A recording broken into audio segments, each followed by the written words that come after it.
In 1803, on the quiet shores of Igbo Landing near St. Simon's Island, history witnessed both tragedy and unimaginable courage. A ship carrying Igbo captives from present-day Nigeria arrived on American soil.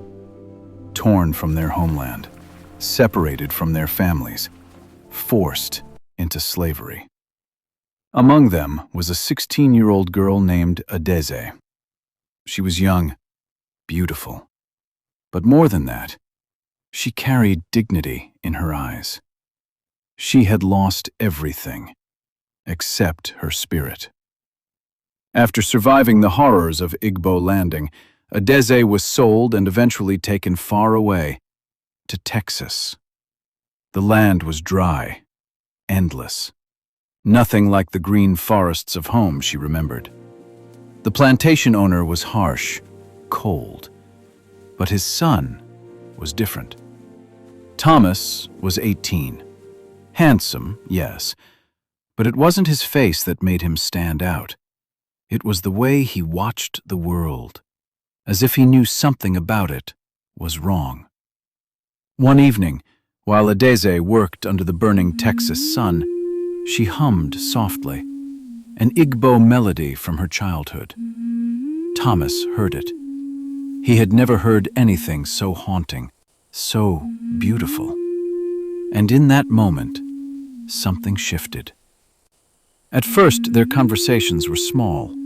A cup of water offered quietly, a question about her song, a glance that lingered a second too long. Adaeze was cautious. She had learned that kindness could be dangerous. But Thomas did not look at her with ownership. He looked at her with curiosity, respect. Soon, their secret began.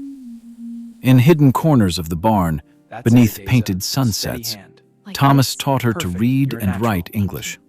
And Adaeze taught him something far greater.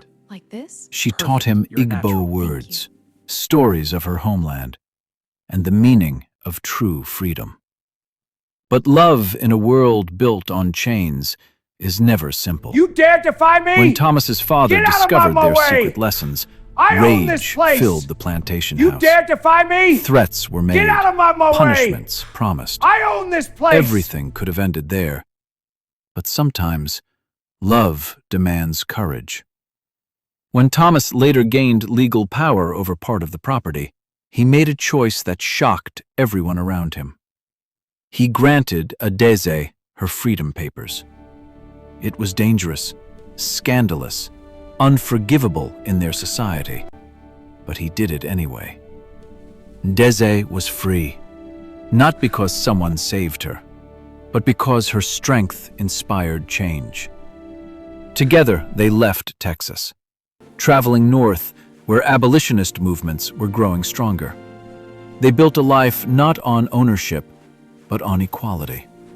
They worked quietly to help others escape bondage, and Adaeze never forgot where she came from. She carried Igbo Landing in her heart, not only as a place of tragedy, but as a symbol of resilience. And so, children, the seed Her grew story strong became a and tall. reminder. It teaches us that Chains patience can brings great bind the reward. body, And but they so, can children, never the seed imprison grew the strong spirit. and tall. It teaches And us that patience sometimes, brings great reward. love doesn't conquer with softness alone. It conquers with courage.